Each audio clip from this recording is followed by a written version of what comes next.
Angin kencang menumbangkan sebuah pohon di Kelurahan Ujung Baru, Kecamatan Soreang, Kota Parepare sejak Rabu dini hari. Akibatnya 3 mobil yang tengah terparkir di bawahnya rusak parah setelah tertimpa pohon tumbang.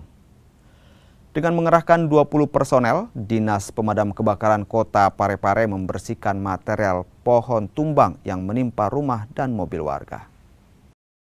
Ada sekitar 30 menit yang kencang di Kota Parepare. Mengakibatkan adanya pohon tumbang mengenai 3 mobil warga yang lagi terparkir. Nah, apa yang dilakukan pihak pemadam, Pak, dengan Jadi pihak? kami punya tim memang yang cepat mengenai masalah bencana, dari lampu menuju lokasi. Betul ada 3 mobil, 2 mobil sedan, 1 pengkap. Apanya rusak, Pak? Jadi depannya itu hancur semua kena ya. pohon tumbang yang besar. Ada berapa, Pak, diturunkan personil ini, Jadi Pak? kami turunkan itu khusus penanggulangan, itu ada 20 orang.